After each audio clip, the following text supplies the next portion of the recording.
Fanny and the Servant Problem. By Jerome K. Jerome. The characters: Fanny her husband, Vernon Wetherill, Lord Bantock her butler, Martin Bennet her housekeeper, Susanna Bennet her maid, Jane Bennet her second footman, Ernest Bennet her still-room maid, Honoria Bennet her aunts by marriage, the Mrs. Wetherill her local medical man, Dr. Fremantle her quondam companions, our empire England Scotland Ireland Wales Canada Australia New Zealand Africa India Newfoundland Malay Archipelago Straits Settlements her former business manager, George P. Newt. Act I. Scene: the Lady Bantock's boudoir, Bantock Hall, Rutlandshire, a spacious room handsomely furnished chiefly in the style of Louis XIV and lighted by 3 high windows, facing the southwest. A door between the fireplace and the windows leads to his lordship's apartments. A door the other side of the fireplace is the general entrance. The door opposite the windows leads through her ladyship's dressing-room into her ladyship's bedroom. Over the great fireplace hangs a full-length portrait of Constance, First Lady Bantock, by Hoppner. The time is sunset of a day in early spring. The youthful Lord Bantock is expected home with his newly wedded wife this evening, and the 2 Mrs. Wetherill, his aunts, have been busy decorating the room with flowers, and are nearing the end of their labours. The 2 Mrs. Wetherill have grown so much alike it would be difficult for a stranger to tell one from the other. And to add to his confusion they have fallen into the habit of dressing much alike in a fashion of their own that went out long ago, while the hair of both is white, and even in their voices they have caught each other's tones. The elder Miss Wetherill she has paused from her work and is looking out of the windows. Such a lovely sunset, dear. The younger Miss Wetherill she leaves her work and joins her sister. The 2 stand holding each other's hands, looking out. Beautiful. A silence. The sun is streaming full into the room. You don't think, dear, that this room she looks round it may possibly be a little too sunny to quite suit her? The elder Miss Wetherill not at first understanding. How, dear, too sun? She grasps the meaning. You mean, you think that perhaps she does that sort of thing? The younger Miss Wetherill. Well, dear, one is always given to understand that they do, women, ladies of her profession. The elder Miss Wetherill. It seems to me so wicked, painting God's work. The younger Miss Wetherill. We mustn't judge hardly, dear. Besides, dear, we don't know yet that she does. The elder Miss Wetherill. Perhaps she's young, and hasn't commenced it. I fancy it's only the older ones that do it. The younger Miss Wetherill. He didn't mention her age, I remember. The elder Miss Wetherill. No, dear, but I feel she's young. The younger Miss Wetherill. I do hope she is. We may be able to mould her. The elder Miss Wetherill. We must be very sympathetic. One can accomplish so much with sympathy. The younger Miss Wetherill. We must get to understand her. A sudden thought. Perhaps, dear, we may get to like her. The elder Miss Wetherill doubtful. We might try, dear. The younger Miss Wetherill. For Vernon's sake. The poor boy seems so much in love with her. We must. Bennet has entered. He is the butler. Bennet. Dr. Fremantle. I have shown him into the library. The younger Miss Wetherill. Thank you, Bennet. Will you please tell him that we shall be down in a few minutes? I must just finish these flowers. She returns to the table. The elder Miss Wetherill. Why not ask him to come up here? We could consult him about the room. He always knows everything. The younger Miss Wetherill. A good idea. Please ask him, Bennet, if he would mind coming up to us here. Bennet, who has been piling up fresh logs upon the fire, turns to go. Oh, Bennet. You will remind Charles to put a foot warmer in the carriage. Bennet. I will see to it myself. He goes out. The younger Miss Wetherill. Thank you, Bennet. To her sister. One's feet are always so cold after a railway journey. The elder Miss Wetherill. I've been told that, nowadays, they heat the carriages. The younger Miss Wetherill. Ah, it is an age of luxury. I wish I knew which were her favourite flowers. It is so nice to be greeted by one's favorite flowers. The elder Miss Wetherill. I feel sure she loves lilies. The younger Miss Wetherill. And they are so appropriate to a bride. So, announced by Bennett, Dr. Fremantle bustles in. He is a dapper little man, clean-shaven, with quick brisk ways. Dr. Fremantle, he shakes hands. Well, and how are we this afternoon? He feels the pulse of the younger Miss Wetherill steadier. Much steadier. Of the elder Miss Wetherill. Nervous tension greatly relieved. The younger Miss Wetherill. She has been sleeping much better. Dr. Fremantle, he pats the hand of the elder Miss Wetherill. Excellent. Excellent. The elder Miss Wetherill. She ate a good breakfast this morning. Dr. Fremantle, he pats the hand of the younger Miss Wetherill. Couldn't have a better sign. He smiles from one to the other. Brain disturbance, caused by futile opposition to the inevitable, evidently abating. 1-page Marcus Aurelius every morning before breakfast. Adapt thyself, says Marcus Aurelius, to the things with which thy lot has been cast. Whatever happens. The younger Miss Wetherill. You see, Doctor, it was all so sudden. Dr. Fremantle. The unexpected. It has a way of taking us by surprise, bowling us over, completely. Till we pull ourselves together. Make the best of what can't be helped, like brave, sweet gentlewomen. He presses their hands. They are both wiping away a tear. When do you expect them? The elder Miss Wetherill. Tonight, by the 8:30 train. We had a telegram this morning from Dover. Dr. Fremantle. And this is to be her room? He takes it in the noble and renowned Constance, friend and confidant of the elder Pitt, maker of history, First Lady Bantock, by Hoppner, always there to keep an eye on her, remind her of the family traditions. Brilliant idea, brilliant. They are both smiling with pleasure. The elder Miss Wetherill. And you don't think, it is what we wanted to ask you, that there is any fear of her finding it a little trying the light? You see, this is an exceptionally sunny room. The younger Miss Wetherill. And these actresses, if all one hears is true. The dying sun is throwing his last beams across the room. Dr. Fremantle. Which, thank God, it isn't.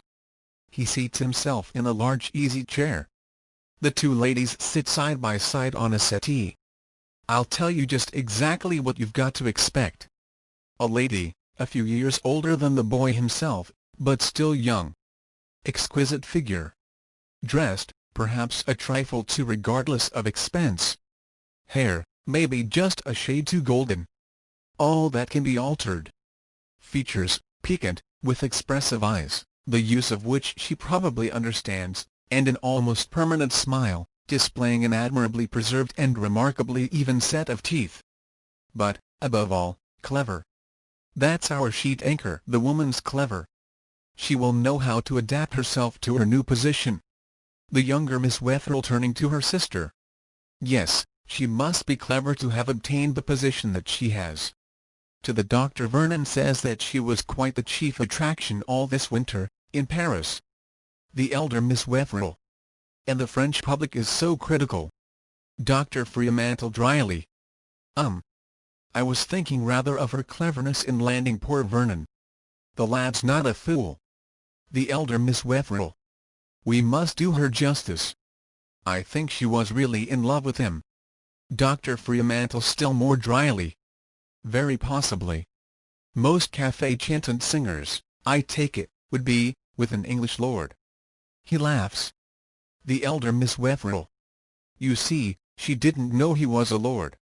Dr. Fremantle. Didn't know? The younger Miss Wetherill. No. She married him, thinking him to be a plain Mr. Wetherill, an artist. Dr. Fremantle. Where'd he get all that from? The elder Miss Wetherill. From Vernon himself. You've got his last letter, dear. She has opened her chatelaine bag. Oh, no, I've got it myself. The younger Miss Wetherill. He's not going to break it to her till they reach here this evening.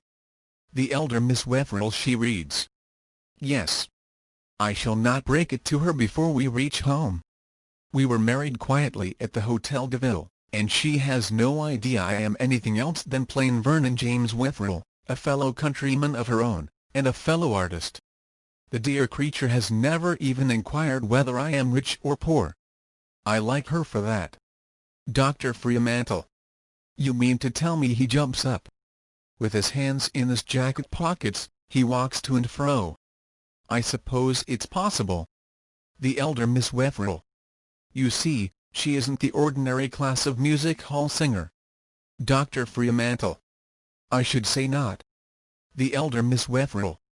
She comes of quite a good family. The younger Miss Wetherell. Her uncle was a bishop. Dr. Fremantle. Bishop? Of where? The elder Miss Wetherell with the letter. He says he can spell it. It's somewhere in New Zealand. Dr. Fremantle. Do they have bishops over there? The younger Miss Wetherell. Well, evidently. The elder Miss Wetherell. Then her cousin is a judge. Dr. Fremantle. In New Zealand? The elder Miss Wetherell, again referring to the letter. No, in Ohio. Dr. Fremantle. Seems to have been a somewhat scattered family. The younger Miss Wetherell. People go about so much nowadays.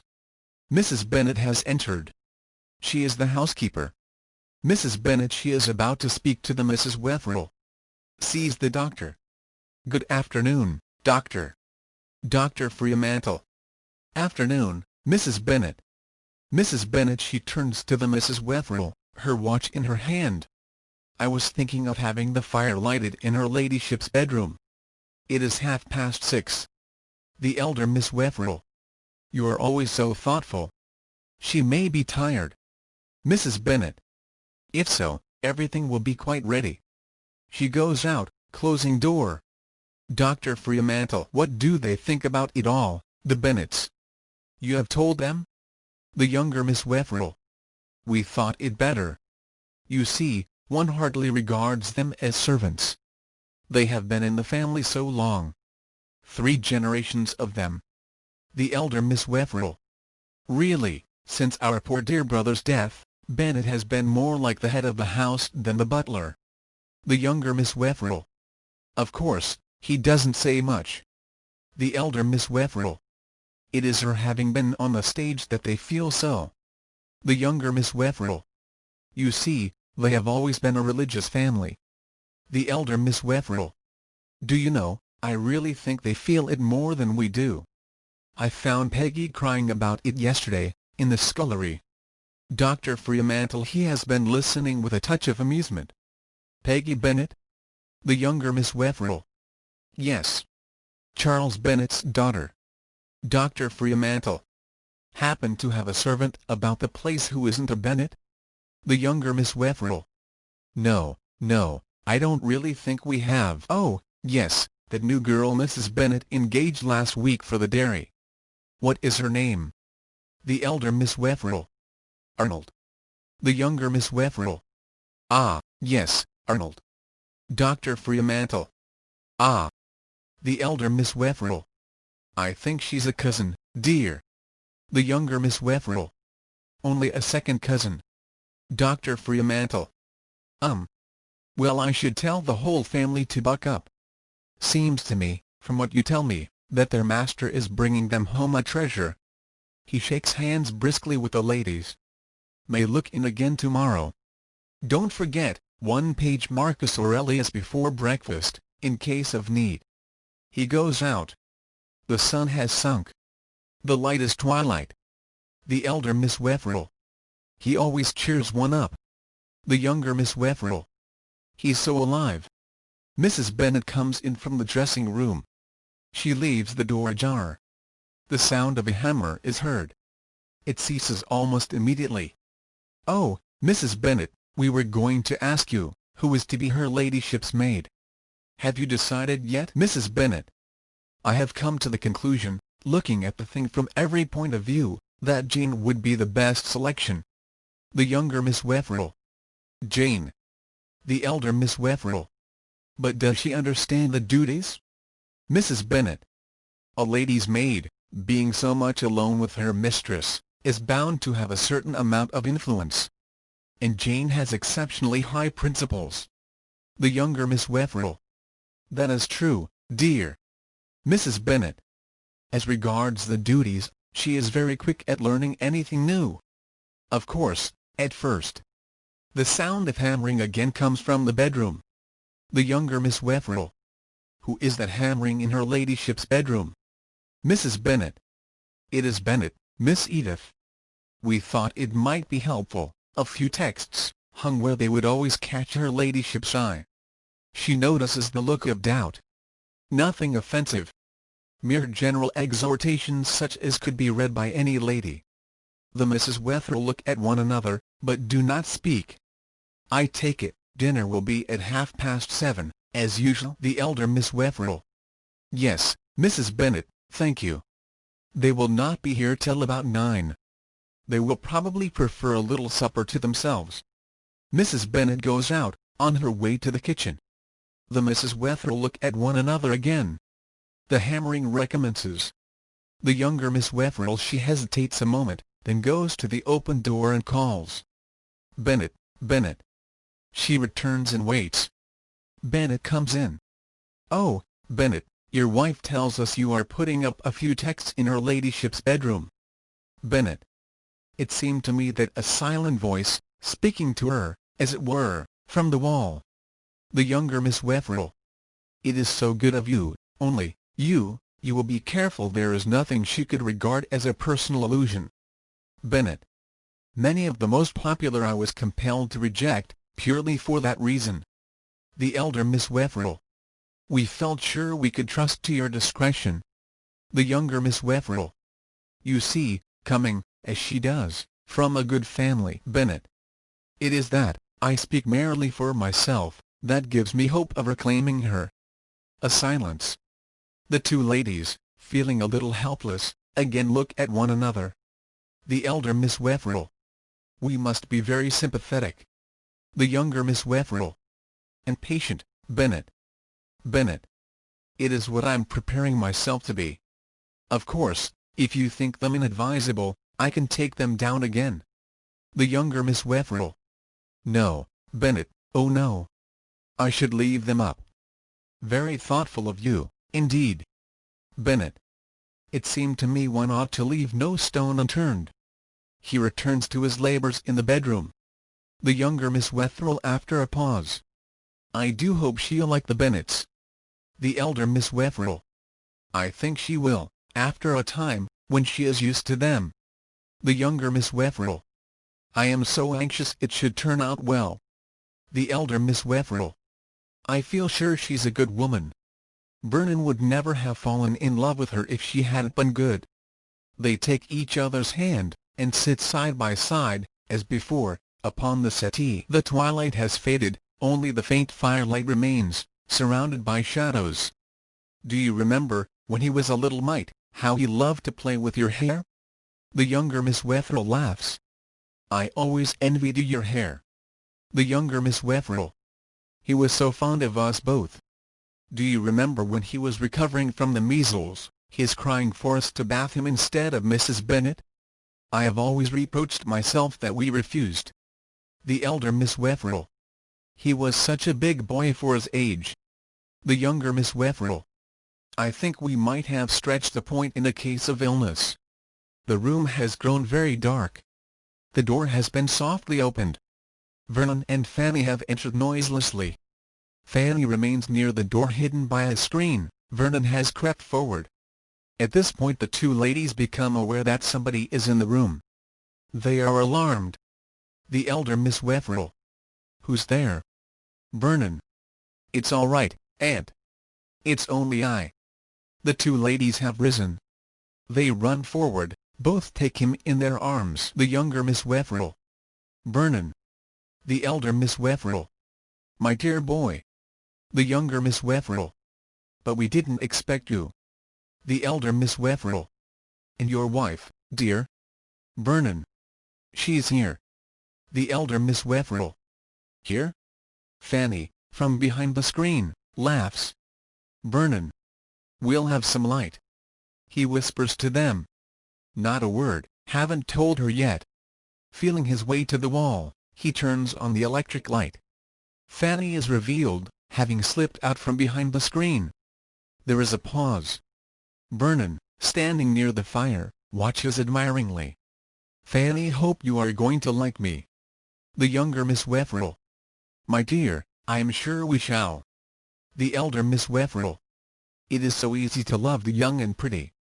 They have drawn close to her. They seem to hesitate. Fanny laughs. It doesn't come off, does it, Vernon, dear? Vernon laughs. The two ladies, laughing, kiss her. I'm so glad you think I'm pretty. As a matter of fact, I'm not. There's a certain charm about me, I admit it deceives people. The younger Miss Wetherell. We were afraid, you know, dear boy. She looks at Vernon and smiles. Sometimes fall in love with women much older than themselves, especially women. She grows confused. She takes the girl's hand. We are so relieved that you are yourself, dear. Fanny. You were quite right, dear. They are sweet. Which is which? Vernon laughs. Upon my word, I never can tell. The younger Miss Wetherell. Vernon. And you know I was always your favorite. The elder Miss Wetherell. Dear. Vernon. Then this is Aunt Alice. The younger Miss Wetherell. No, dear, Edith. Vernon throws up his hands in despair. They all laugh. Fanny. I think I shall dress you differently. Put you in blue and you in pink. She laughs. Is this the drawing room? Vernon. Your room, dear. Fanny. I like a room where one can stretch one's legs. She walks across it. A little too much desk, referring to a massive brass-bound desk, facing the three windows. The elder Miss Wetherell. It belonged to the elder Pitt. Fanny. Suppose we must find a corner for it somewhere. That's a good picture. The younger Miss Wetherell. It is by Hoppner. Fanny. One of your artist friends? Vernon. Well, you see, dear, that's a portrait of my great-grandmother, painted from life. Fanny. She whistles. I am awfully ignorant on some topics. One good thing, I always was a quick study. Not a bad-looking woman. The elder Miss Wetherell. We are very proud of her. She was the first. Vernon hastily.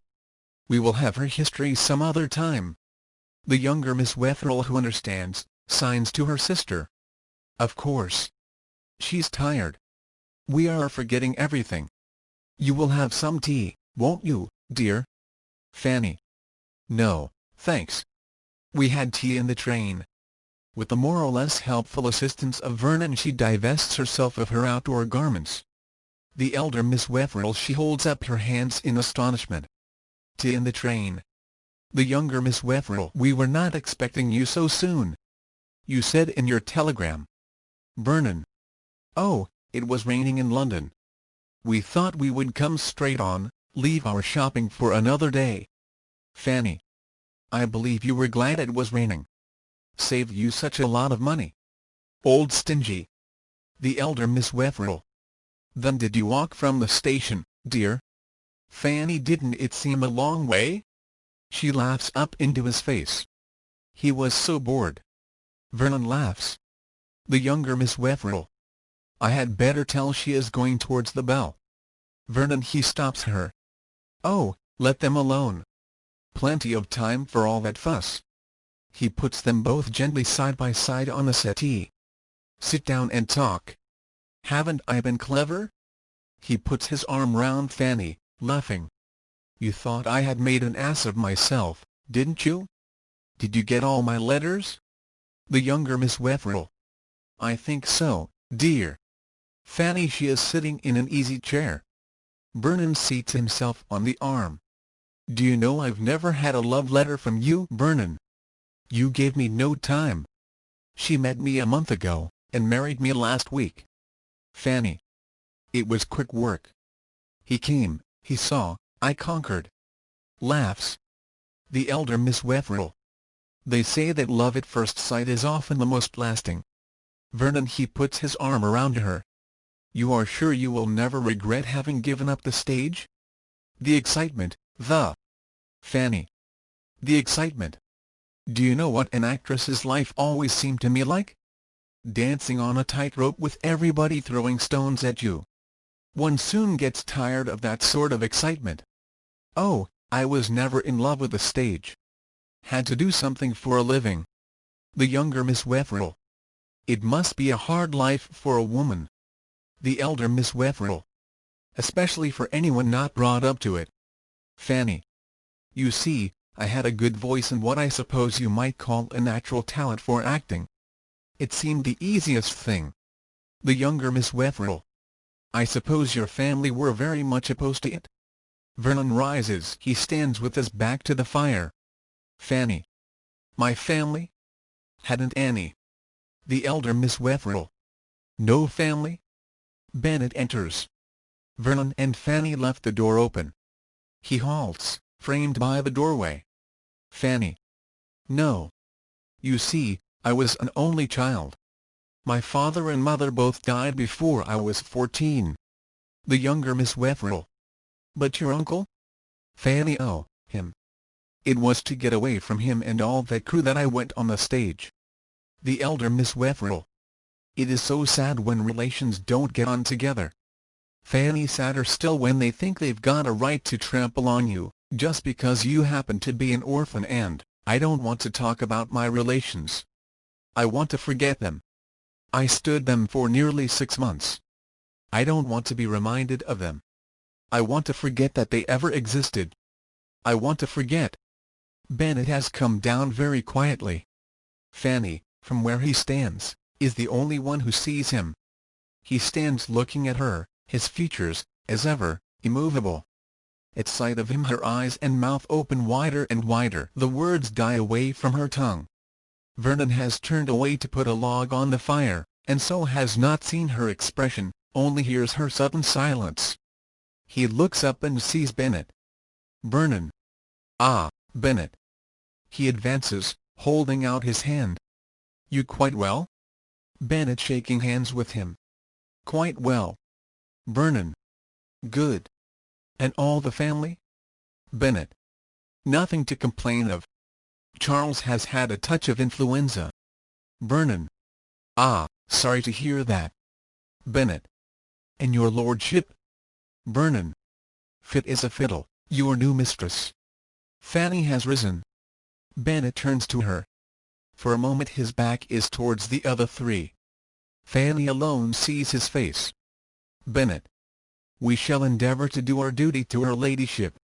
He turns to Vernon. I had arranged for a more fitting reception. Vernon.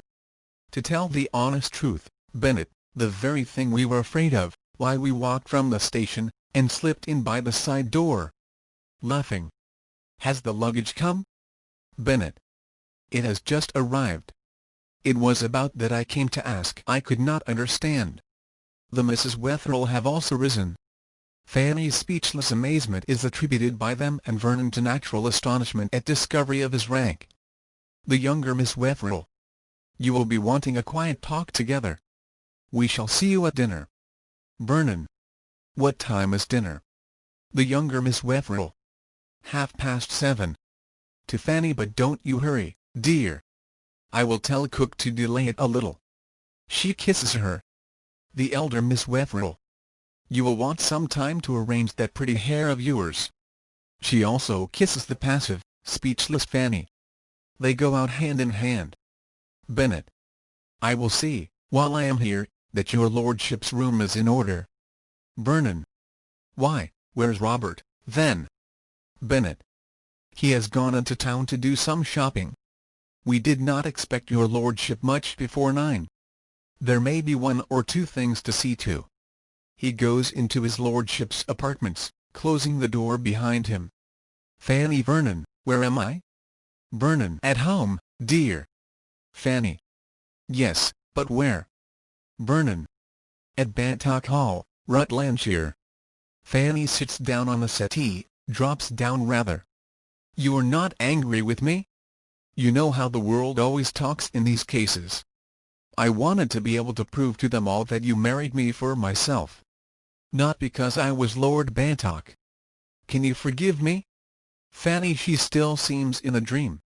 Yes, of course. You didn't, you wouldn't. She suddenly springs up. Vernon, you do love me? She flings her arms round his neck. Vernon. Dear. Fanny. You will never be ashamed of me? Vernon. Dearest. Fanny. I was only a music hall singer. There's no getting over it, you know. Vernon. I should have loved you had you been a beggar maid. Fanny, she still clings to him. With an uncle a costermonger, and an aunt who sold matches. It wouldn't have made any difference to you, would it? You didn't marry me for my family, did you? You didn't, did you? Vernon. Darling. I married you because you are the most fascinating, the most lovable, the most wonderful little woman in the world. Fanny gives a sob. As for your family, I've got a confession to make to you, dear. I made inquiries about your family before I proposed to you. Not for my own sake, because I knew I'd have to answer a lot of stupid questions. It seemed to me quite a good family. Fanny. It is. Oh, it is. There never was such a respectable family. That's why I never could get on with them. Vernon, laughing. Well, you haven't got to, any more. We needn't even let them know. Bennett returns. Bennett. Robert, I find, has returned. It is 10 minutes to 7. Vernon. Thanks. Well, I shall be glad of a bath. He turns to Fanny. Bennett will send your maid to you. He whispers to her. You'll soon get used to it all. As for the confounded family, we will forget all about them. Fanny answers with another little stifled sob. Bennett is drawing the curtains, his back to the room. Vernon, seeing that Bennett is occupied, kisses the unresponsive Fanny and goes out. At the sound of the closing of the door, Fanny looks up. She goes to the door through which Vernon has just passed, listens a moment, then returns. Bennett calmly finishes the drawing of the curtains. Then he, too, crosses slowly till he and Fanny are facing one another across the center of the room. Fanny. Well, what are you going to do? Bennett. My duty. Fanny. What's that? Something unpleasant, I know. I can bet my bottom dollar. Bennett. That, my girl, will depend upon you. Fanny. How upon me? Bennett. Whether you prove an easy or a difficult subject. To fit you for your position, a certain amount of training will, I fancy, be necessary. Fanny. Training. I'm to be. She draws herself up. Are you aware who I am? Bennett. Oh yes. And who you were. His lordship, I take it, would hardly relish the discovery that he had married his butler's niece. He might consider the situation awkward. Fanny. And who's going to train me? Bennett. I am.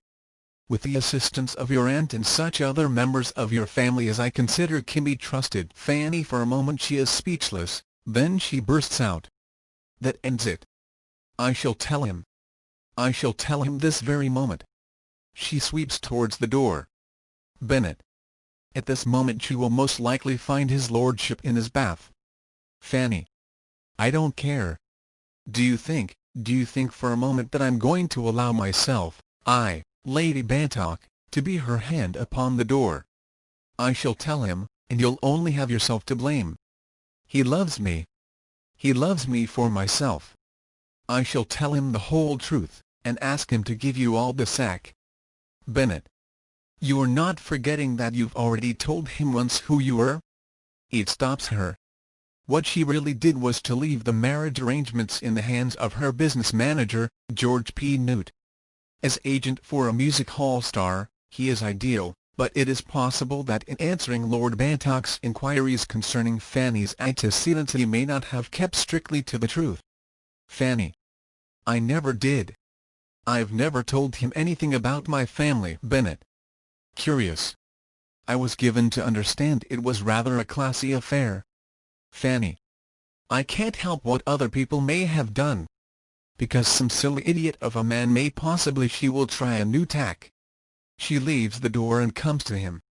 "Uncle, dear, wouldn't it be simpler for you all to go away? He's awfully fond of me. He'll do anything I ask him. I could merely say that I didn't like you and get him to pension you off. You and Aunt could have a little roadside inn somewhere, with ivy." Bennett.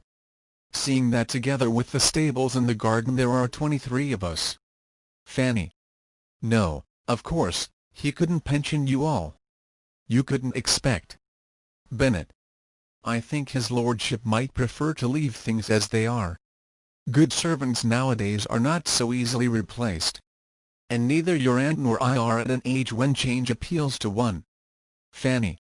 "You see, it's almost bound to creep out sooner or later, and then—" Bennett.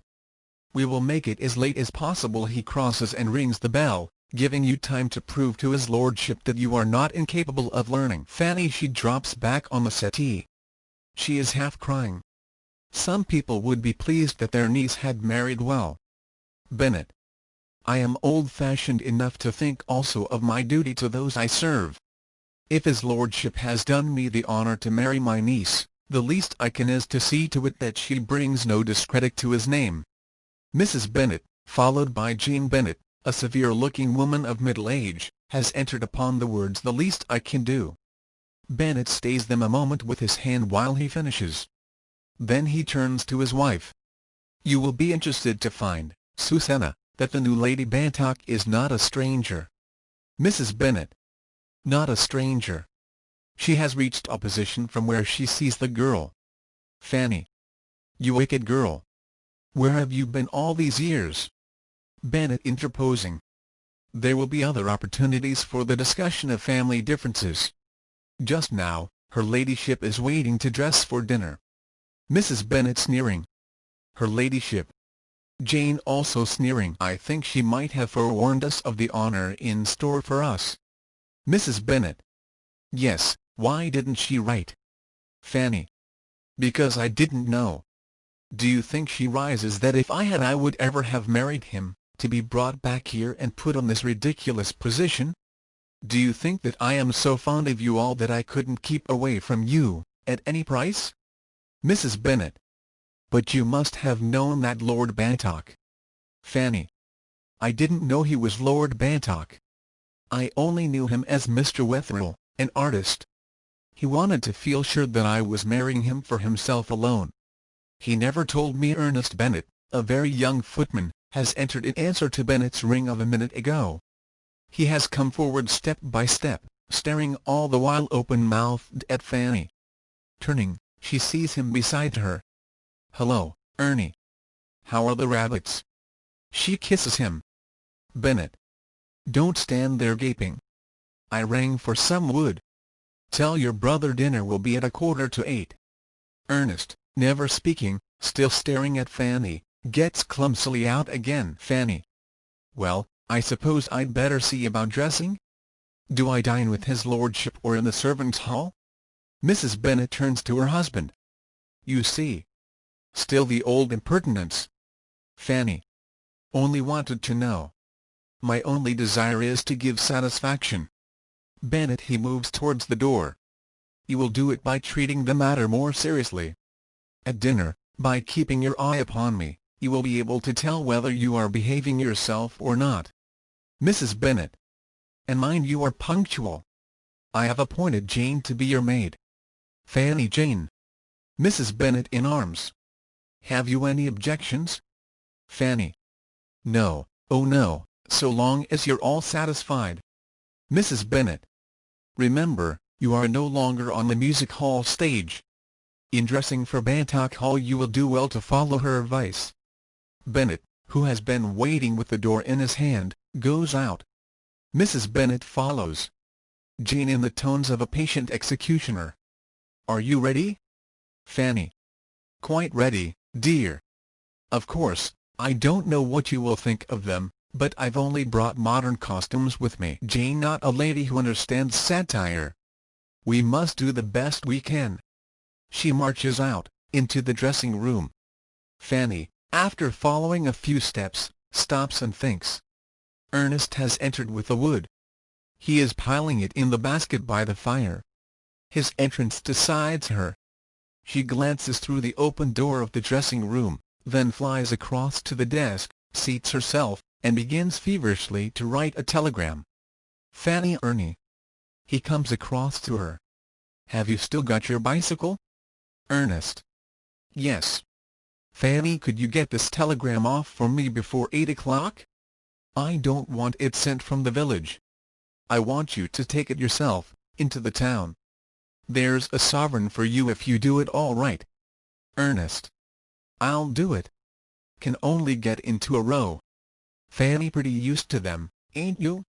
She has risen. She gives him the telegram. She has stamped it. Can you read it? Ernest. George P. Newt. Fanny, hush. They both glance at the open door. Ernest, he continues in a lower voice. 72A, Waterloo Bridge Road, London. Must see you at once. Am at the news shop. He looks up. Fanny. That's all right. Ernest. Come down. QT Fanny. Fanny nods. Get off quietly. I'll see you again. The voice of Jane from the dressing room. Are you going to keep me waiting all night? They start. Ernest hastily thrusts the telegram into his breast pocket. Fanny. Coming, dear, coming. To Ernest, not a word to anyone. She hurries him out and closes door behind him. Merely been putting the room a bit tidy. She is flying round collecting her outdoor garments. Thought it would please you. So sorry if I've kept you waiting. Jane has appeared at door. After you, dear. Jane goes out again. Fanny, with her pile of luggage, follows. Curtain. ACT second. Scene. The same. Time the next morning. The door opens. Dr. Fremantle enters, shown in by Bennett, who follows him. Dr. Fremantle talking as he enters. Wonderful. Wonderful. I don't really think I ever remember so fine a spring. Bennett, he is making up the fire. I'm afraid we shall have to pay for it later on. Dr. Fremantle. I expect so. Law of the universe, you know, Bennett, law of the universe. Everything in this world has got to be paid for. Bennett. Except trouble. The doctor laughs. The Times? He hands it to him. Dr. Fremantle. Thanks. Thanks. Seats himself. Won't be long, his lordship, will he? Bennett. I don't think so. I told him you would be here about 11. Dr. Fremantle. What do you think of her? Bennett. Of her ladyship? Dr. Fremantle. What's she like? Bennett. They have sunk their voices. Well, it might have been worse. Dr. Fremantle. Ah. There's always that consolation, isn't there? Bennett. I think her ladyship, with management, may turn out very satisfactory. Dr. Fremantle. You like her? Bennett. At present, I must say for her, she appears willing to be taught. Dr. Fremantle. And you think it will last? Bennett. I think her ladyship appreciates the peculiarity of her position. I will tell the Miss Wetheralls you are here. Dr. Fremantle. Ah, thanks.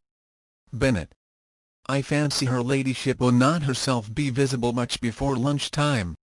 I understand she woke this morning with a headache. He goes out. The doctor reads a moment. Then the door of the dressing-room opens, and Fanny enters. Her dress is a wonderful contrast to her costume of last evening.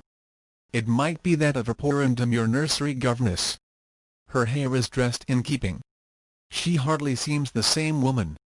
Fanny, seeing the doctor, she pauses. Oh. Dr. Fremantle rises. I beg pardon, have I the pleasure of seeing Lady Bantock? Fanny. Yes.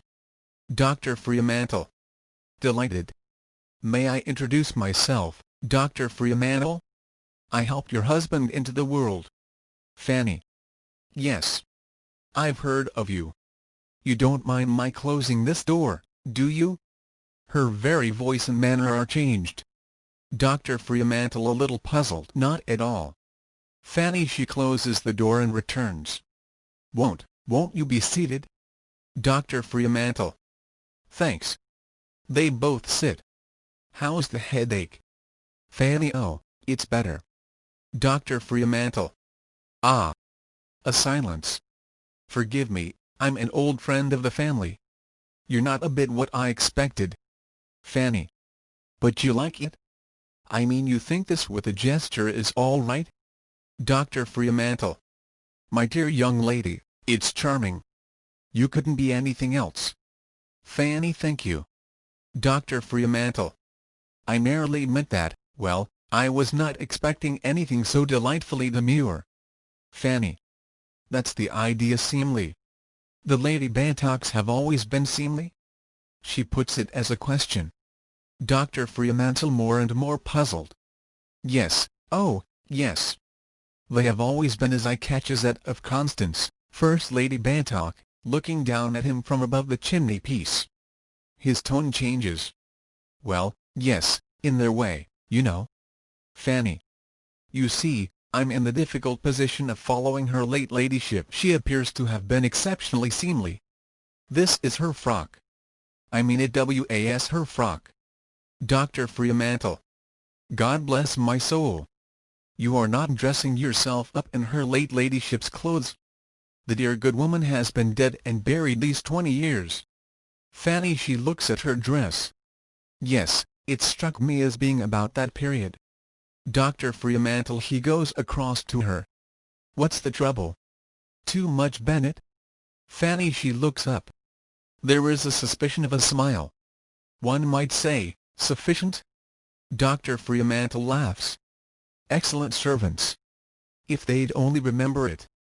He glances round, sinks his voice. Take my advice. Put your foot down, before it's too late. Fanny. Sit down, please. She makes room for him on the settee. Because I'm going to be confidential. You don't mind, do you? Dr. Fremantle seating himself. My dear, I take it as the greatest compliment I have had paid to me for years. Fanny. You put everything so nicely. I'm two persons. I'm an angel. Perhaps that is too strong a word. Dr. Fremantle doubtfully. Well. Fanny. We'll say saint. Or else I'm the other thing. Dr. Fremantle. Do you know, I think you could be. Fanny. It's not a question about which there is any doubt. Dr. Fremantle. Of course, in this case, a little bit of the devil. Fanny. She shakes her head. There's such a lot of mine. It has always hampered me, never being able to hit the happy medium. Dr. Fremantle. It is awkward. Fanny. I thought I would go on being an angel. Dr. Fremantle. Saint. Fanny. Saint, till it became physically impossible to be a saint any longer. Dr. Fremantle. And then? Fanny. She rises, turns to him with a gesture of half-comic, half-tragic despair. Well, then I can't help it, can I? Dr. Fremantle. I think you're making a mistake. An explosion will undoubtedly have to take place.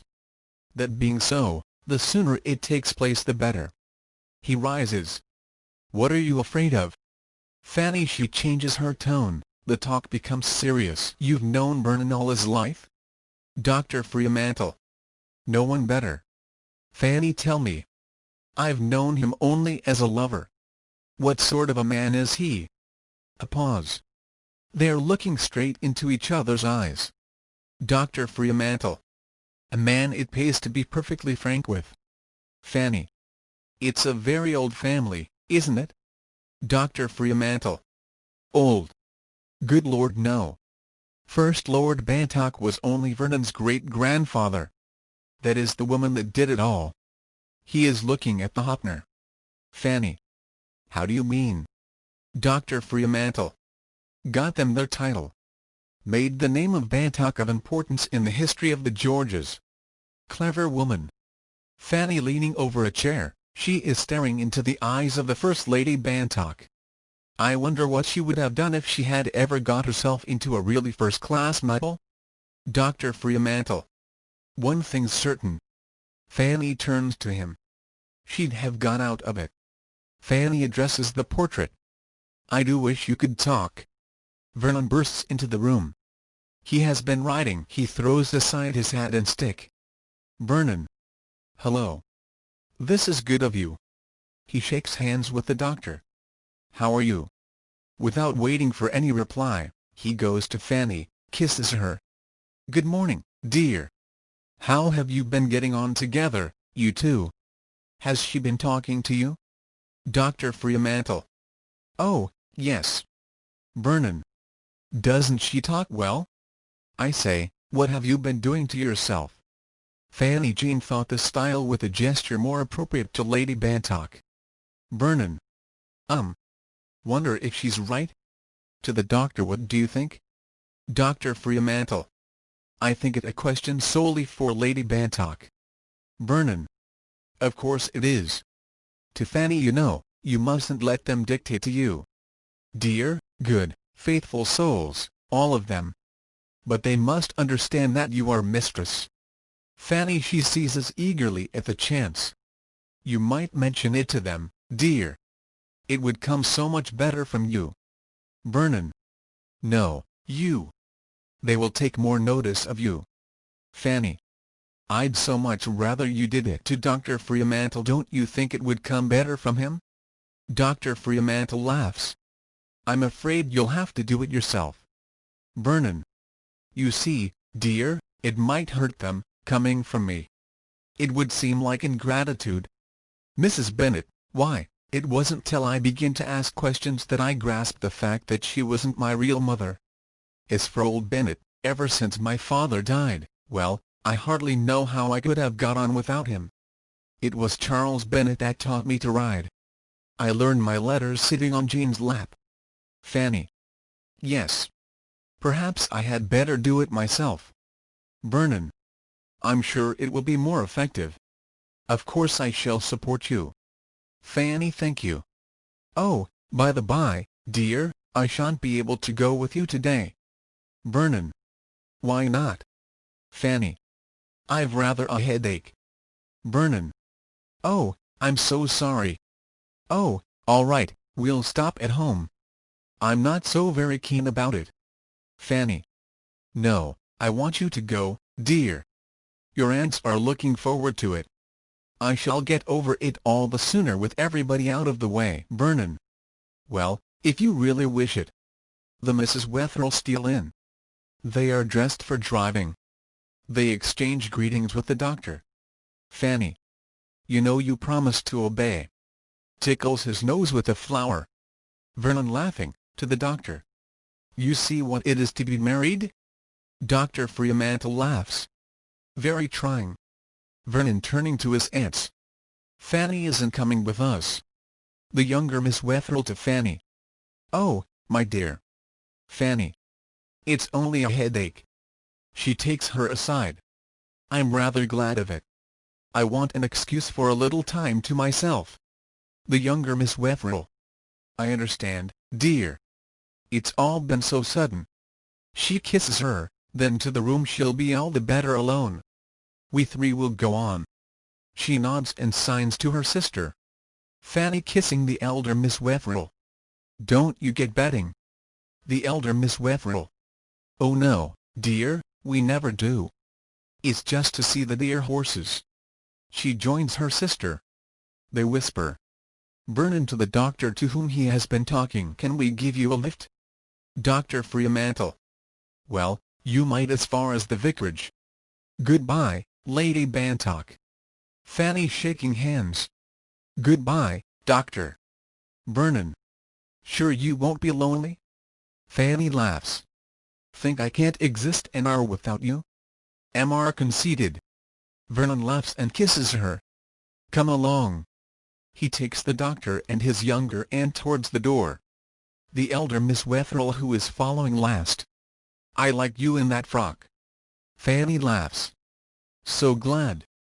It's Ernest who attends to the fires, isn't it? The elder Miss Wetherell.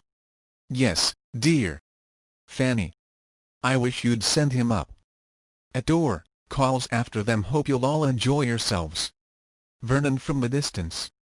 I shall put you on a fiver. Fanny mind it wins. She listens a moment, closes door, comes back to desk, and takes a Bradshaw. 563, 563. Finds page. St. Pancras, 8 o'clock. Oh, Lord. Stamford, 10.45. Leave Stamford. Ernest has entered. Is that you, Ernest? Ernest. Yes. Fanny shut the door. Sure it went off last night, the telegram? Ernest. Yes. Fanny. If he doesn't catch that 8 o'clock, he can't get here till nearly 4. That will be awkward. To Ernest, what time is it now? Ernest looks at clock. 20 past 11. Fanny. If he does, he'll be here about 12, I believe. I'll go and meet him. Could I get out without being seen? Ernest. You'll have to pass the lodge. Fanny. Who's at the lodge now? Ernest. Mother. Fanny. Damn. Bennett has entered unnoticed and drawn near. At this point from behind, he boxes Ernest's ears. Ernest. Here, steady. Bennett. On the occasions when your cousin forgets her position, you will remember it and remind her of it. Get out. Ernest, clumsily as ever, gets out. A sort of person has called who, according to his own account, happened to be passing this way, and would like to see you. Fanny, who has been trying to hide the Bradshaw, with affected surprise. To see me. Bennett dryly. Yes. I thought you would be surprised. He claims to be an old friend of yours, Mr. George Newt. Fanny still keeping it up. George Newt. Of course. Ah, yes. Do you mind showing him up? Bennett. I thought I would let you know he had arrived, in case you might be getting anxious about him. I propose giving him a glass of beer and sending him away again. Fanny flares up. Look here, Uncle, you and I have got to understand one another. I may put up with being bullied myself, if I can't see any help for it, but I'm not going to stand my friends being insulted. You show Mr. Newt up here. A silence. Bennett. I shall deem it my duty to inform his lordship of Mr. Newt's visit. Fanny. There will be no need to. Mr. Newt, if his arrangements permit, will be staying to dinner. Bennett. That, we shall see about. He goes out. Fanny following him to door. And tell them I shall want the best bedroom got ready in case Mr. Newt is able to stay the night. I've done it.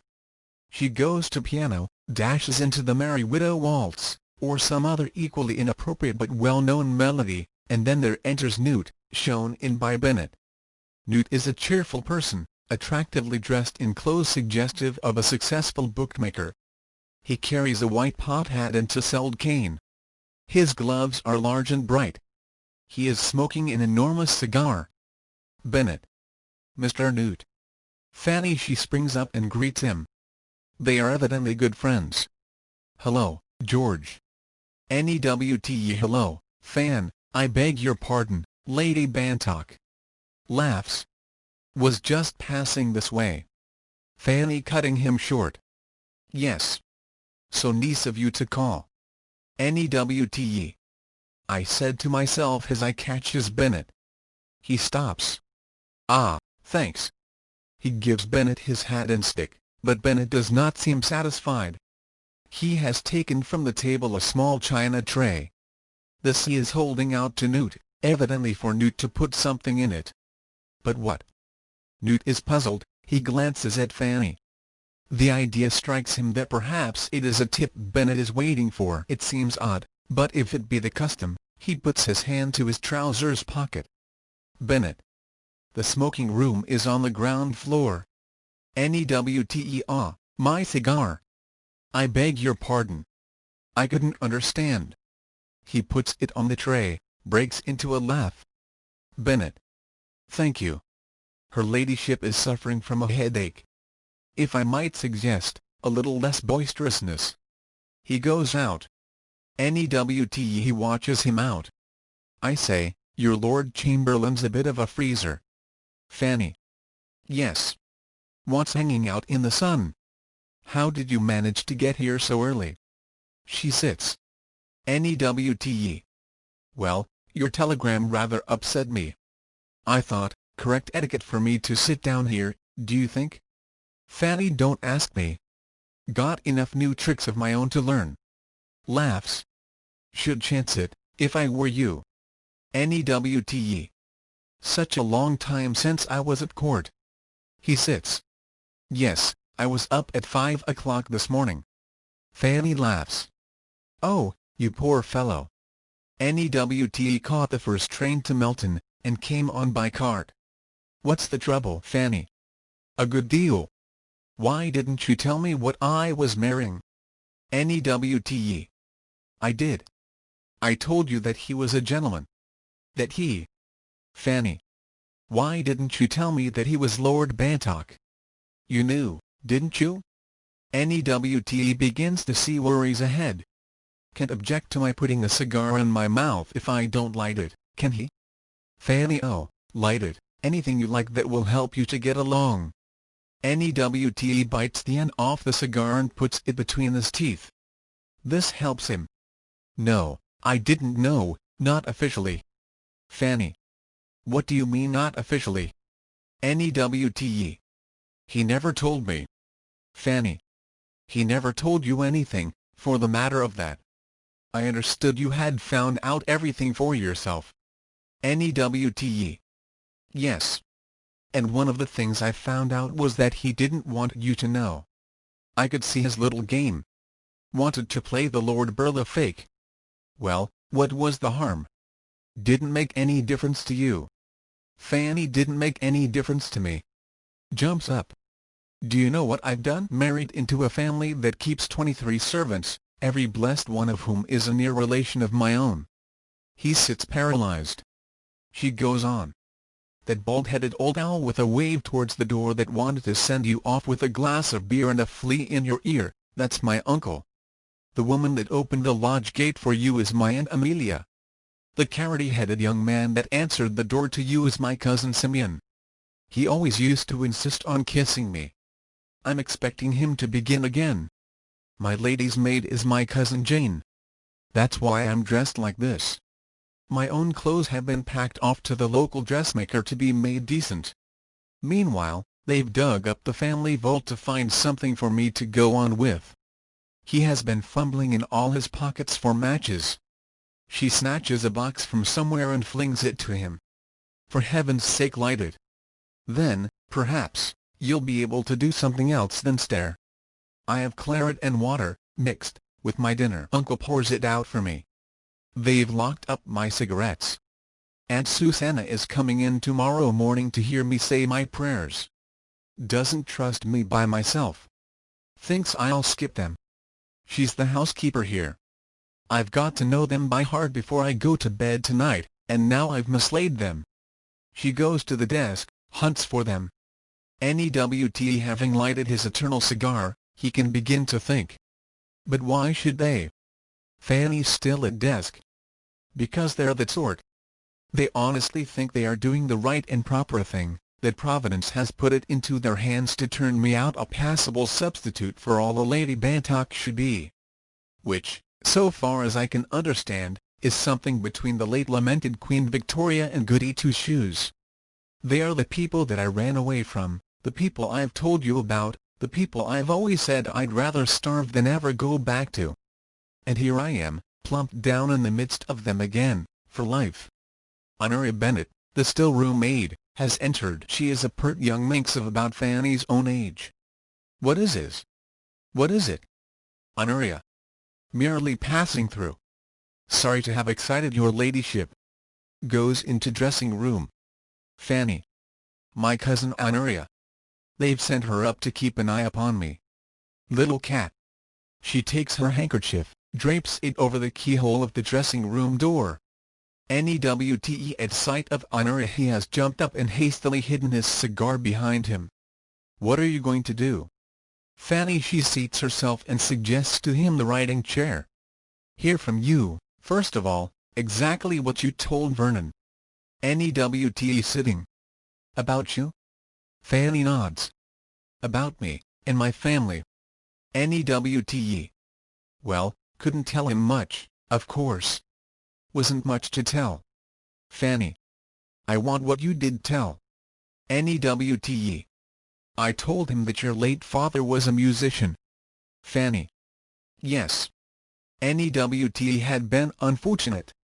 Didn't go into particulars. Didn't seem to be any need for it. That your mother had died when you were still only a girl and that you had gone to live with relatives. He looks for approval. Fanny. Yes. NEWTE. That you hadn't got on well with them, artistic temperament, all that sort of thing, that, in consequence, you had appealed to your father's old theatrical friends. And that they, having regard to your talent, and beauty. Fanny, thank you. NEWTE had decided that the best thing you could do was to go upon the stage. He finishes, tolerably well pleased with himself. Fanny. That's all right. Very good indeed. What else? NEWTE after an uncomfortable pause. Well, that's about all I knew. Fanny. Yes, but what did you tell him? NEWTE. Well, of course, I had to tell him something. A man doesn't marry without knowing just a little about his wife's connections. Wouldn't be reasonable to expect him. You'd never told me anything, never would. Except that you'd like to have boiled the lot. What was I to do? He is playing with the quill pen he has picked up. Fanny, she takes it from him. What did you do? NEWTE with fine frankness. I did the best I could for you, old girl, and he was very nice about it. Said it was better than he'd expected, and that I'd made him very happy indeed. Fanny, she leans across, puts her hand on his.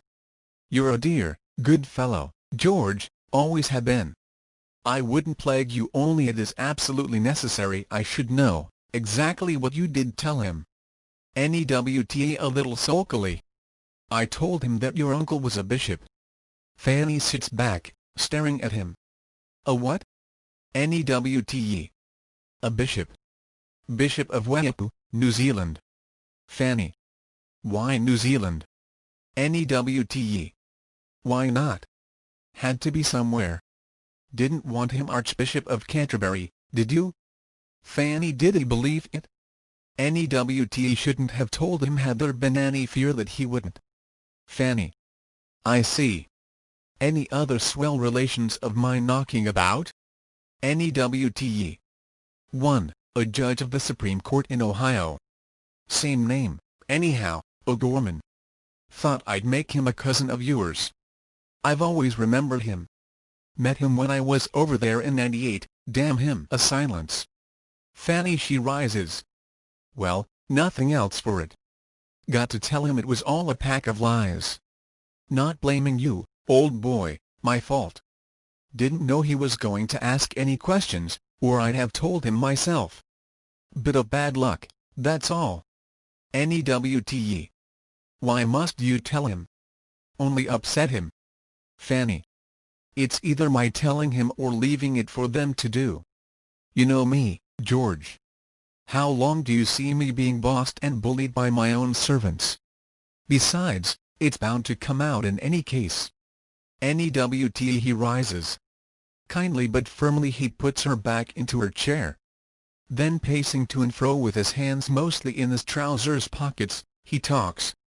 Now, you listen to me, old girl. I've been your business manager ever since you started in. I've never made a mistake before. He turns and faces her. And I haven't made one this time. Fanny. I don't really see the smartness, George, stuffing him up with a lot of lies he can find out for himself. NEWTE. If he wants to. A couple of telegrams, one to His Grace the Bishop of Waipu, the other to Judge Dennis O'Gorman, Columbus, Ohio, would have brought him back the information that neither gentleman had ever heard of you if he hadn't been careful not to send them. He wasn't marrying you with the idea of strengthening his family connections. He was marrying you because he was just gone on you. Couldn't help himself. Fanny. In that case, you might just as well have told him the truth. NEWTE. Which he would then have had to pass on to everyone entitled to ask questions. Can't you understand? Somebody, in the interest of everybody, had to tell a lie. Well, what's a business manager for? Fanny. But I can't do it, George. You don't know them. The longer I give in to them the worse they'll get. NEWTE. Can't you square them? Fanny. No, that's the trouble. They are honest. They're the faithful retainers out of a melodrama. They are working 18 hours a day on me not for any advantage to themselves, but because they think it their duty to the family. They don't seem to have any use for themselves at all. NEWTE. Well, what about the boy? Can't he talk to them? Fanny Vernon. They've brought him up from a baby, spanked him all round, I expect. Might as well ask a boy to talk to his old schoolmaster. Besides, if he did talk, then it would all come out. As I tell you, it's bound to come out, and the sooner the better. NEWTE. It must not come out. It's too late. If we had told him at the beginning that he was proposing to marry into his own butler's family, well, it's an awkward situation. He might have decided to risk it. Or he might have cried off. Fanny. And a good job if he had. NEWTE. Now talk sense. You wanted him, you took a fancy to him from the beginning.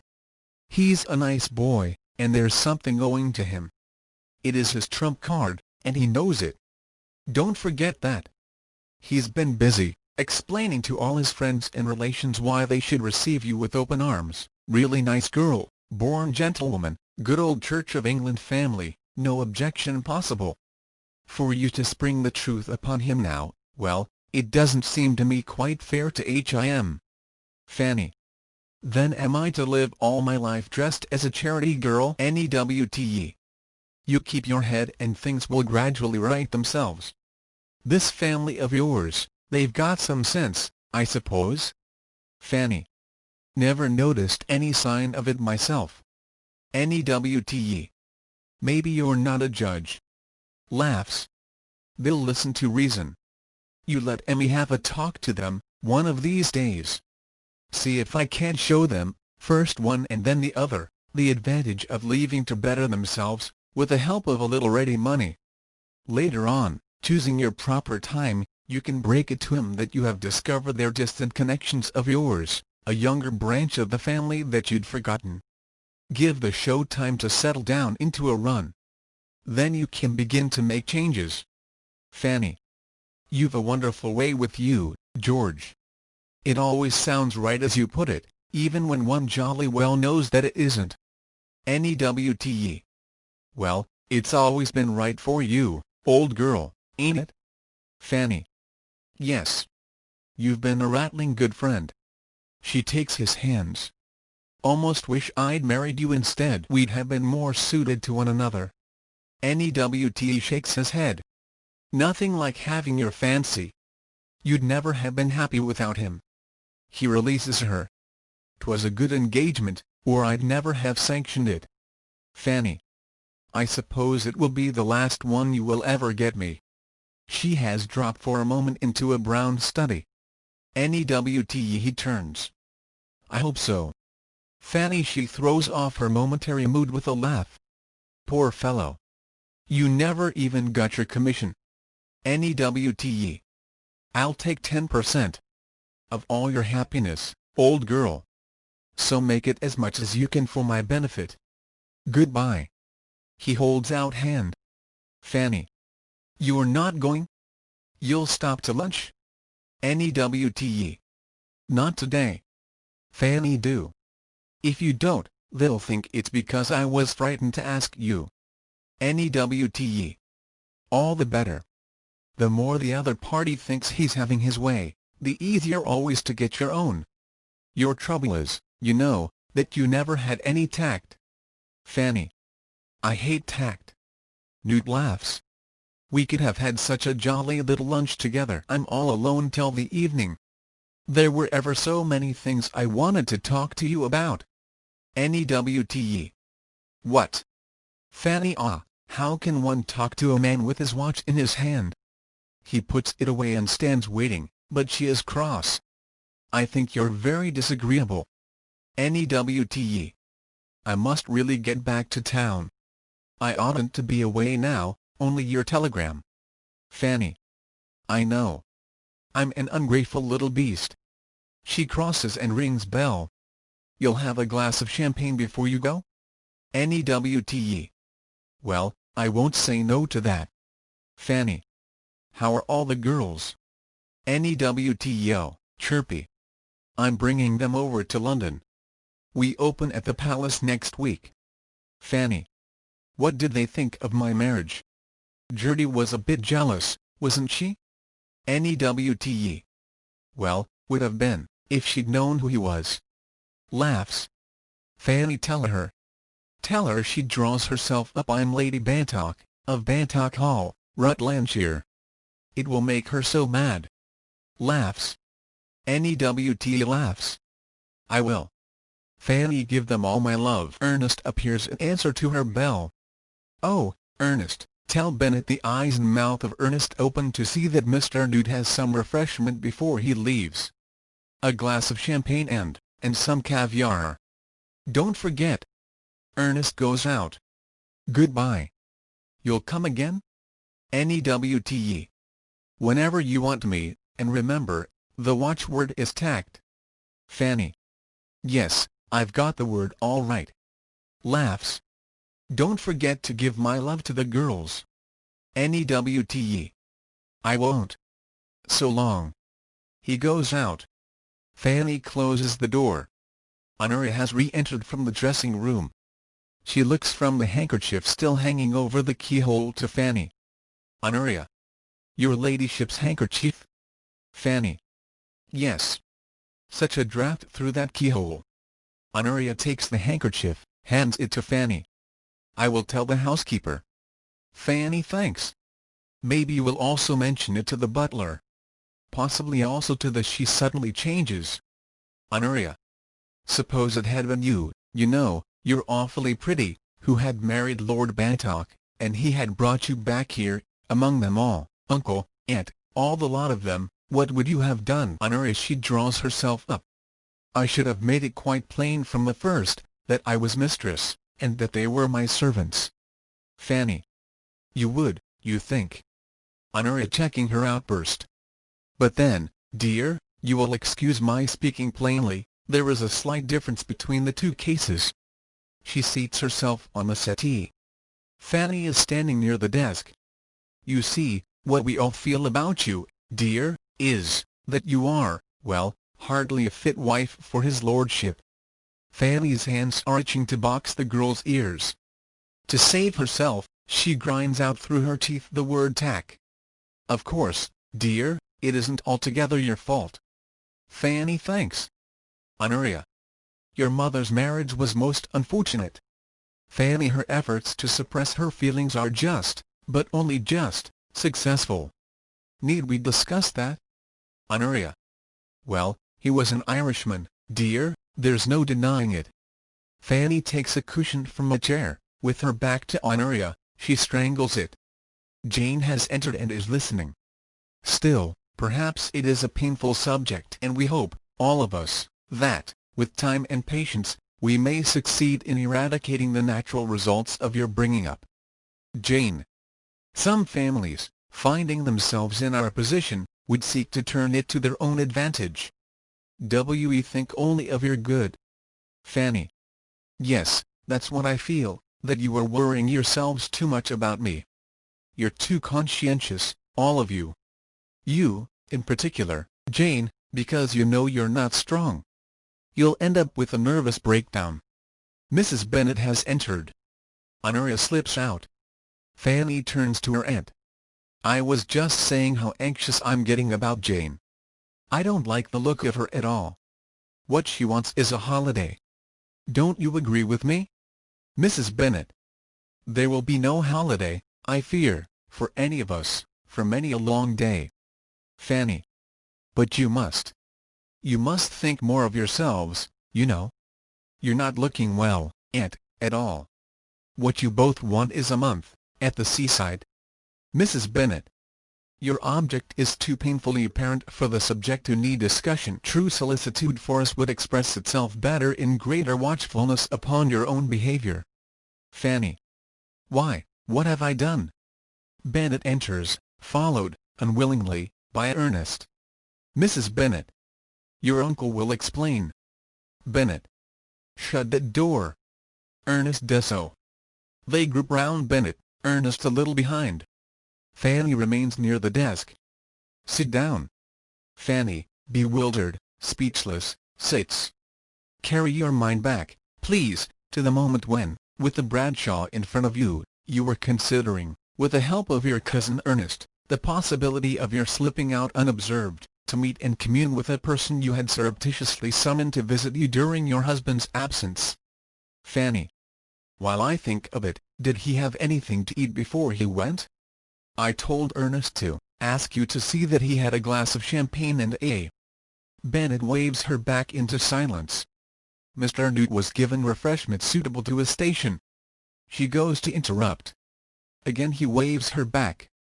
We are speaking of more important matters. Your cousin reminded you that you would have to pass the lodge, occupied by your Aunt Amelia. I state the case correctly? Fanny. Beautifully. Bennet. I said nothing at the time, doubting the evidence of my own ears. The boy, however, where is the boy? Ernest is pushed forward, has admitted, reluctantly, that he also heard it. A pause. The solemnity deepens. You made use of an expression. Fanny. Oh, cut it short. I said damn. A shudder passes. I'm sorry to have frightened you, but if you knew a little more of really good society, you would know that ladies, quite slap-up ladies, when they're excited, do. Mrs. Bennet interrupting with almost a scream. She defends it. Bennet. You will allow Emmy to be the judge of what a lady says, even when she is excited. As for this man, Newt. Fanny. The best friend you ever had. She is up again. You thank your stars, all of you, and tell the others, too, the whole blessed 23 of you. You thank your stars that I did surreptitiously beg and pray him to run down by the first train and have a talk with me.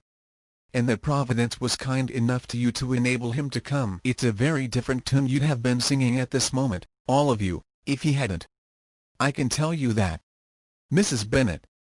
And pray, what tune should we have been singing if Providence hadn't been so thoughtful of us? Fanny. She is about to answer, then checks herself, and sits again. You take care you don't find out. There's time yet. Mrs. Bennet. We had better leave her. Bennet. Threats, my good girl, will not help you. Mrs. Bennet with a laugh. She's in too tight a corner for that. Bennet. A contrite heart is what your aunt and I desire to see. He takes from his pocket a small book, places it open on the desk. I have marked 1 or 2 passages, on pages 93-7. We will discuss them together, later in the day. They troop out in silence, the key turns in the lock. Fanny takes up the book, turns to the cover, reads. The Sinner's Manual. She turns to page 93. Curtain. Act 3rd. Scene. The same. Time a few days later. A table is laid for tea. Ernest enters with a tea urn. He leaves the door open.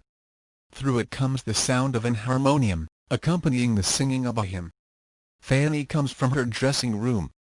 She is dressed more cheerfully than when we last saw her, but still seemly. She has a book in her hand. She pauses, hearing the music, goes nearer to the open door, and listens. Then crosses and takes her place at the table. The music ceases.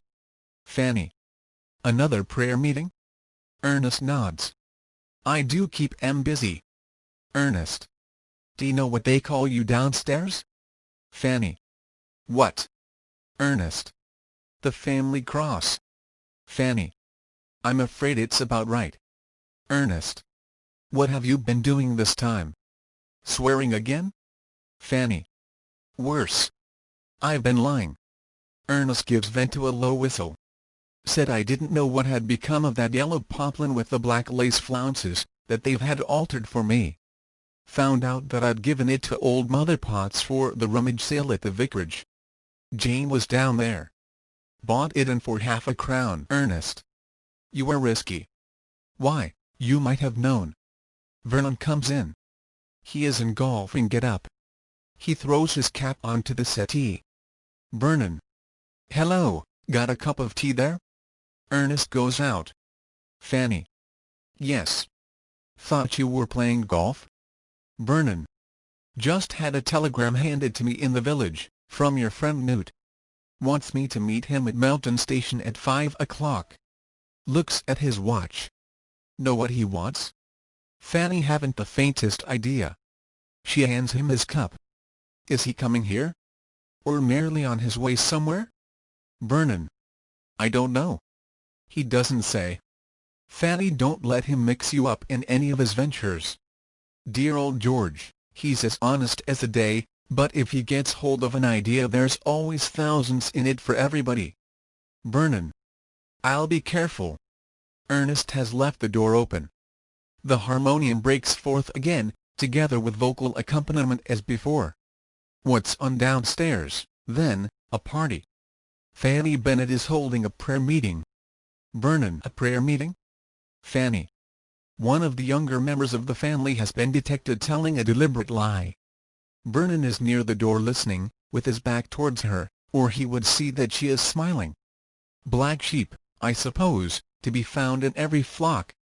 Music ceases, Ernest having arrived with the news of his lordship's return. Vernon returning to the table, having closed the door. Good old man, you know, Bennet. All of them. So high-principled. Don't often get servants like that, nowadays. Fanny seems almost selfish, keeping the whole collection to ourselves. Vernon laughs. 'Pon my word it does. But what can we do? They'll never leave us, not one of them. Fanny. No, I don't believe they ever will. Vernon. Do you know, I sometimes think that you don't like them. Fanny makes a movement. Of course, they are a bit bossy, I admit. But all that comes from their devotion, there. Fanny. The wonder to me is that, brought up among them, admiring them as you do, you never thought of marrying one of them. Vernon staggered. Marrying them? Fanny. I didn't say them. I said one of them. There's Honoria. She's pretty enough, anyhow. So's Alice, Charles Bennet's daughter, and Bertha and Grace, all of them beautiful. And what's even better still, good. She says it viciously. Didn't you ever think of them?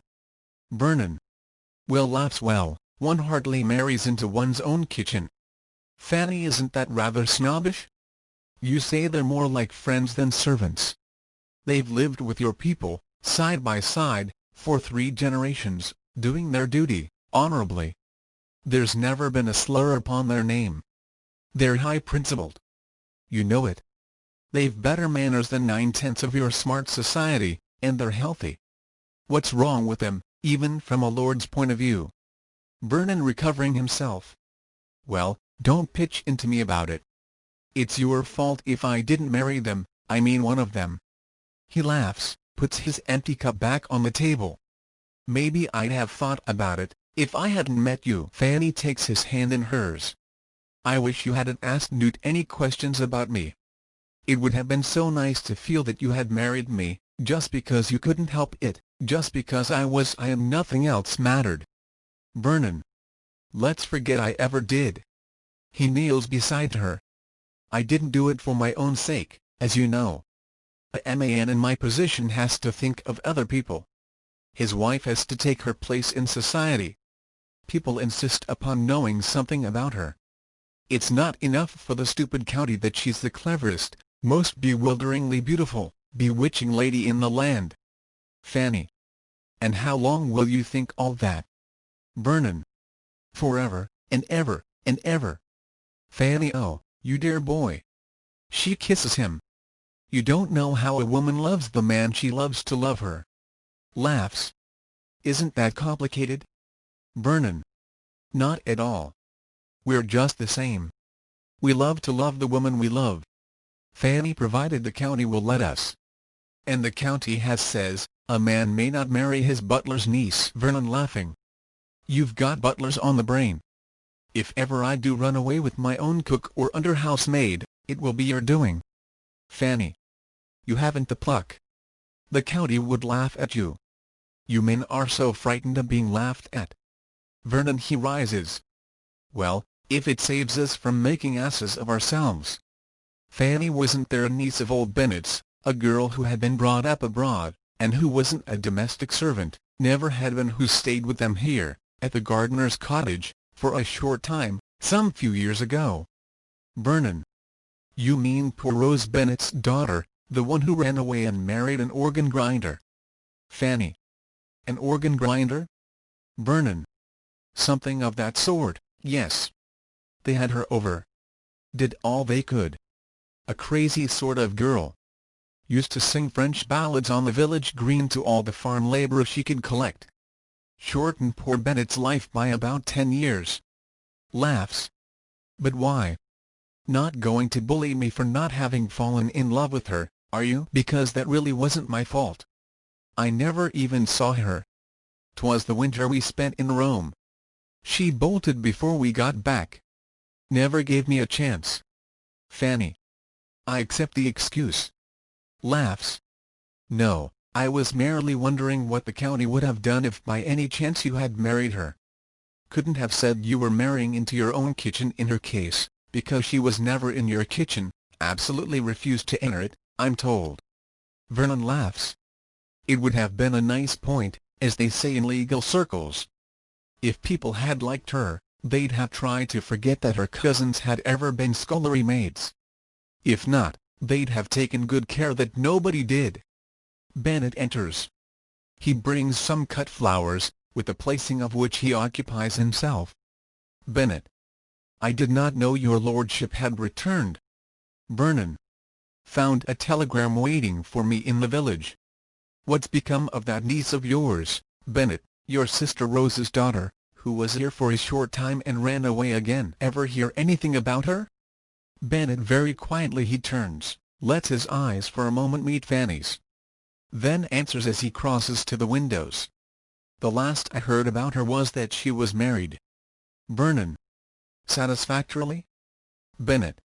Looking at it from her point of view, most satisfactorily. Vernon laughs. But looking at it from his, more doubtful? Bennett. She was not without her attractions. Her chief faults, I am inclined to think, were those arising from want of discipline in youth. I have hopes that it is not even yet too late to root out from her nature the weeds of indiscretion. Vernon. And you think he is the man to do it? Bennett. Perhaps not. But fortunately there are those about her fully alive to the duty devolving upon them. Vernon. Sounds a little bit like penal servitude for the poor girl, the way you put it, Bennett. Bennett. Even penal servitude may be a blessing, if it serves to correct a stubborn spirit. Vernon. We'll have to make you a J.P., Bennett. Must be jolly careful I don't ever get tried before you. Laughs. Is that the card? Bennett. He looks out through the window. Yes, your lordship. Vernon. He takes up his cap. I may be bringing someone back with me. To Fanny, who throughout has remained seated. Why not put on your hat, come with me. Fanny. She jumps up, delighted. Shall I? Bennett. Your ladyship is not forgetting that today is Wednesday? Fanny. What's the odds? There's nobody to call. Everybody is still in town. Bennett. It has always been the custom of the Lady Bantocks, when in residence, to be at home on Wednesdays. Vernon. Perhaps better not. It may cause talk. If, by chance, anybody does come. I was forgetting it was Wednesday. Fanny sits again. I shan't do anything without consulting you. Goodbye. Fanny. Goodbye. Vernon goes out. Bennett. You think it wise, discussing with his lordship the secret history of the Bennett family? Fanny. What do you mean by telling him my father was an organ grinder? If the British public knew the difference between music and a hurdy-gurdy, he would have kept a butler of his own. Bennett. I am not aware of having mentioned to his lordship that you ever to my knowledge even had a father. It is not my plan, for the present at all events, to inform his lordship anything about your family. Take care I am not forced to. Fanny. Because my father, a composer who had his work performed at the Lamoureux concerts, as I can prove, because I have got the program, had the misfortune to marry into a family of lackeys. I'm not talking about my mother, she was never really one of you. She had the soul of an artist. Bennett white with suppressed fury. He is in front of her. His very look is enough to silence her. Now you listen to me, my girl, once and for all. I told you the night of your arrival that whether this business was going to prove a pleasant or an unpleasant one depended upon you.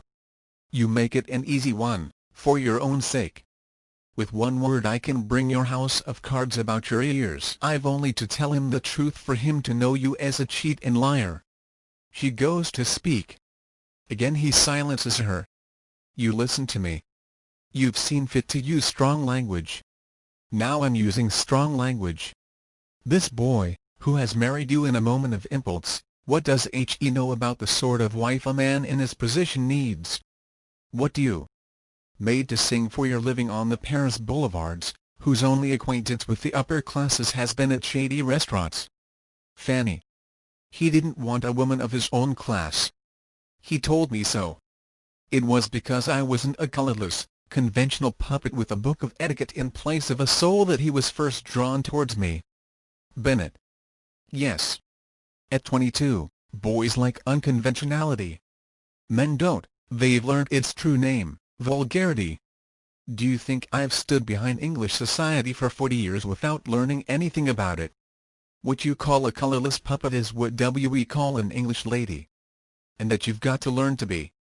You talk of lackeys. If your mother, my poor sister Rose, came from a family of lackeys there would be no hope for you. With her blood in your veins the thing can be done. We Bennett he draws himself up we serve. We are not lackeys. Fanny. All right. Don't you call my father an organ grinder, and I won't call you lackeys. Unfortunately that doesn't end the trouble. Bennett. The trouble can easily be ended. Fanny. Yes. By my submitting to be ruled in all things for the remainder of my life by my own servants. Bennett. Say relations, and it need not sound so unpleasant. Fanny. Yes, it would. It would sound worse. One can get rid of one's servants. She has crossed towards the desk. Her chic book lies there half hidden under other papers. It catches her eye. Her hand steals unconsciously towards it. She taps it idly with her fingers. It is all the work of a moment. Nothing comes of it. Just the idea passes through her brain, not for the first time. She does nothing noticeable, merely stands listless while one might count half a dozen, then turns to him again. Don't you think you're going it a bit too strong, all of you? I'm not a fool. I've got a lot to learn, I know. I'd be grateful for help. What you're trying to do is to turn me into a new woman entirely. Bennett. Because that is the only way to help you. Men do not put new wine into old bottles. Fanny, oh, don't begin quoting scripture. I want to discuss the thing sensibly. Don't you see it can be done? I can't be anybody else than myself. I don't want to. Bennett. My girl, you've got to be root and branch, inside and outside, before you're fit to be Lady Bantock, mother of the Lord Bantocks that are to be. You've got to be a changed woman. A pause. Fanny. And it's going to be your job, from beginning to end, yours and the rest of you. What I wear and how I look is Jane's affair. My prayers will be for what Aunt Susanna thinks I stand in need of. What I eat and drink and say and do will arrange for me. And when you die, Cousin Simeon, I suppose, will take your place. And when Aunt Susanna dies, it will merely be a change to Aunt Amelia. And if Jane ever dies, Honoria will have the dressing and the lecturing of me. And so on, world without end, forever and ever, amen. Bennet. Before that time, you will, I shall hope, have learnt sufficient sense to be grateful to us. He goes out. Fanny. She turns, walks slowly back towards the tea-table. Halfway she pauses, and leaning over the back of a chair regards in silence for a while the portrait of the First Lady Bantock. I do wish I could tell what you were saying. The door opens. The Mrs. Wetherell come in. They wear the same frocks that they wore in the first act. They pause. Fanny is still gazing at the portrait. The elder Miss Wetherell. Don't you notice it, dear? The younger Miss Wetherell. Yes. There really is. The elder Miss Wetherell. It struck me the first day. To Fanny, who has turned your likeness, dear, to Lady Constance. It's really quite remarkable. Fanny. You think so? The younger Miss Wetherell. It's your expression, when you are serious. Fanny laughs. I must try to be more serious. The elder Miss Wetherell. It will come, dear. They take their places side by side on the settee. The younger Miss Wetherell to her sister, with a pat of the hand. In good time. It's so nice to have her young. I wonder if anybody'll come this afternoon. The elder Miss Wetherell to Fanny. You see, dear, most of the county people are still in town. Fanny, who is pouring out tea. I'm not grumbling. The elder Miss Wetherell. Oh, you'll like them, dear. The Cracklethropes especially. To her sister for a confirmation. Bella Cracklethrop is so clever. The younger Miss Wetherell. And the Engles. She'll like the Engles. All the Engle girls are so pretty. Fanny brings over 2 cups of tea. Thank you, dear. The elder Miss Wetherell as she takes her cup, patting Fanny's hand. And they'll like you, dear, all of them. Fanny returning to table. I hope so. The elder Miss Wetherell. It's wonderful, dear, you won't mind my saying it? How you've improved. The younger Miss Wetherell. Of course it was such a change for you. And at first turns to her sister, we were a little anxious about her, weren't we? Fanny has returned to them with a cake basket. The elder Miss Wetherell as she takes a piece. Bennet. She lingers on the name as that of an authority, was saying only yesterday that he had great hopes of you. The younger Miss Wetherell. Fanny is handing the basket to her. Thank you, dear. The elder Miss Wetherell. I told Vernon. He was so pleased. Fanny. Vernon was? The elder Miss Wetherell. He attaches so much importance to Bennet's opinion. Fanny. I'm glad I appear to be giving satisfaction. She has returned to her seat at the table. I suppose when you go to town, you take the Bennets with you? The elder Miss Wetherell, surprised at the question. Of course, dear. The younger Miss Wetherell. Vernon didn't wish to go this year. He thought you would prefer. Fanny. I was merely thinking of when he did. Do you ever go abroad for the winter? So many people do, nowadays. The elder Miss Wetherell. We tried it once. But there was nothing for dear Vernon to do. You see, he's so fond of hunting. The younger Miss Wetherell to her sister. And then there will be his parliamentary duties that he will have to take up now. Fanny rises, abruptly. The elder Miss Wetherell. You're not ill, dear? Fanny. No. Merely felt I wanted some air. You don't mind, do you? She flings the casement open. The younger Miss Wetherell. Not at all, dear. To her sister. It is a bit close. The elder Miss Wetherell. One could really do without fires. The younger Miss Wetherell. If it wasn't for the evenings. The elder Miss Wetherell. And then, of course, the cold weather might come again. One can never feel safe until... The door opens. Dr. Fremantle enters, announced by Bennet. The old ladies go to rise. He stops them. Dr. Fremantle. Don't get up. He shakes hands with them. How are we this afternoon? He shakes his head and clicks his tongue. Really, I think I shall have to bring an action for damages against Lady Bantock. Ever since she... The elder Miss Wetherell. Hush. She points to the window. Fanny. The younger Miss Wetherill. Here's Dr. Fremantle. Fanny comes from the window. Dr. Fremantle he meets her and takes her hand. Was just saying, I really think I shall have to claim damages against you, Lady Bantock.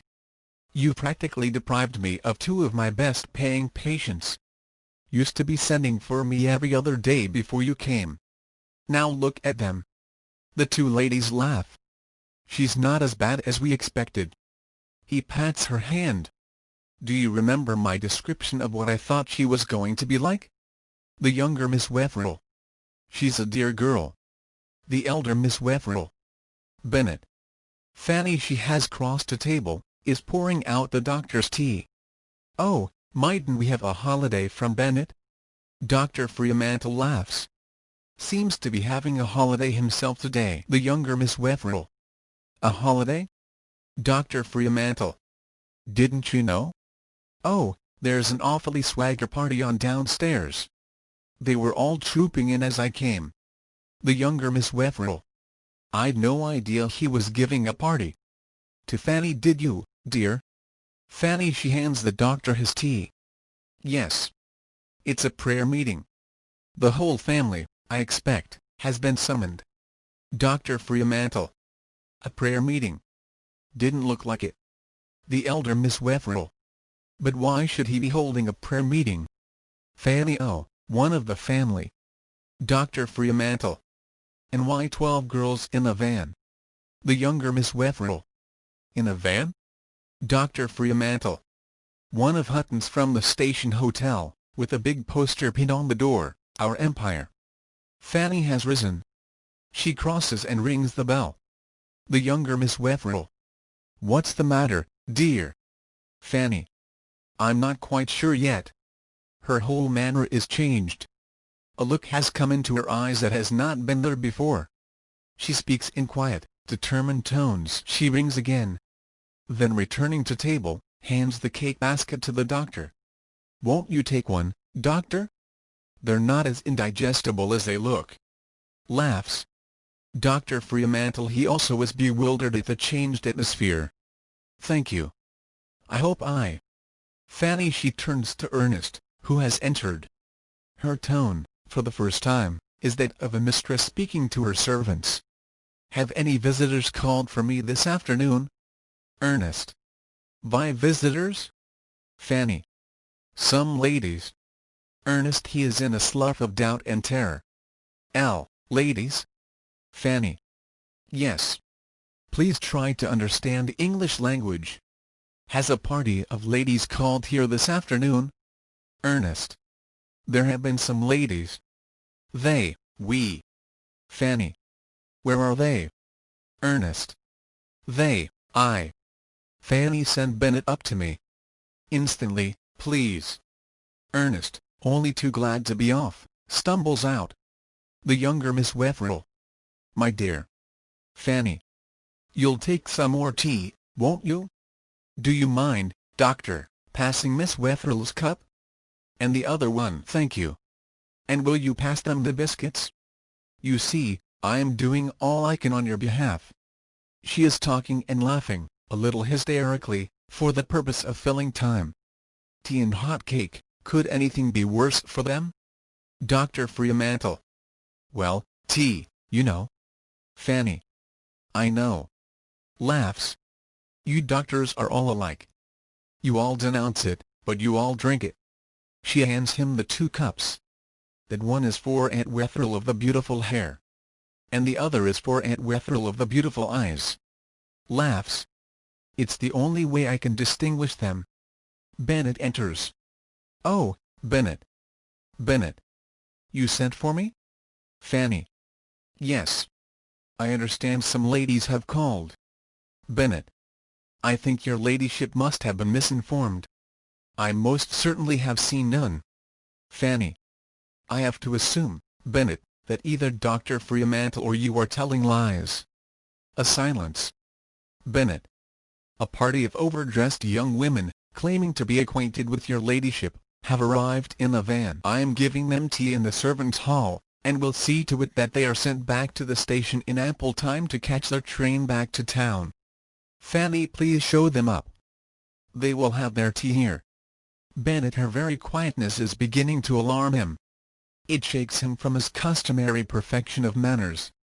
The Lady Bantocks do not as a rule receive circus girls in their boudoir.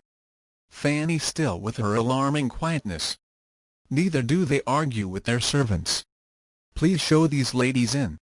Bennett. I warn you. Fanny. You heard my orders.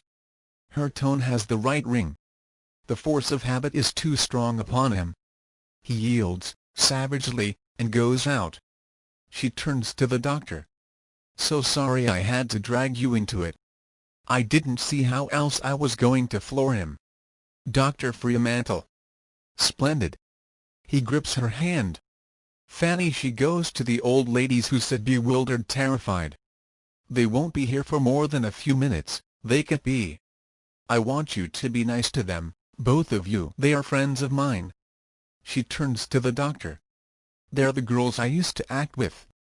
We went all over Europe, 12 of us, representing the British Empire. They are playing in London now. Dr. Fremantle. Tonight? He looks at his watch. Fanny, she is busy at the tea table. Yes. They are on the stage at 9:30. You might look out their train for them. She points to the Bradshaw on the desk. I don't suppose they've ever thought about how they're going to get back. It's Judy's inspiration, this, the whole thing. I'd bet upon it. With a laugh. She always was as mad as a March hare. Dr. Fremantle, busy with the Bradshaw. They were nice-looking girls. Fanny. Yes. I think we did the old man credit. With a laugh. John Bull's daughters, they called us in Paris. Bennett appears in doorway. Bennett announces. Our empire. Headed by England, the 12 girls, laughing, crowding, jostling one another, talking all together, swoop in. England, a lady with a decided Cockney accent. Oh, my dear, talk about an afternoon. We are the added treat getting air. Fanny kisses her. Scotland, they also kiss. Your boss told us you'd gone out. Fanny. It was a slight misunderstanding. Bennett, take away these things, please. And let me have half a dozen bottles of champagne. Straits Settlements, a small girl at the back of the crowd, with a shrill voice. Hooray! Bennett, he is controlling himself with the supremest difficulty. Within he is a furnace. I'm afraid I have mislaid the key of the cellar. Fanny, she looks at him. You will please find it, quickly. Bennett, again from habit, yields. But his control almost fails him. He takes up the tray of unneeded tea things from the table. I shall want some more of all these cakes, fruit, sandwiches, etc. And some people to wait. Tell Jane she must come and help. Bennett goes out. During this passage of arms between mistress and man, a momentary lull has taken place in the hubbub. As he goes out, it begins to grow again. England. Does teasier, don't ye? Wanted us to have tea in the kitchen. Fanny. Yes. These old family servants. Africa, she prides herself on being quite the lady. Don't talk about dear. We had just such another. She turns to a girl near her. Oh, they'll run the whole show for you if you let England. It was Judy's idea, our giving you this little treat. Don't you blame me for it. Wails a small, sprightly girl with a childish, laughing voice. Well, we were all together with nothing better to do. They'd called a rehearsal and then found they didn't want us, silly fools. I told you'd just be tickled to death. Fanny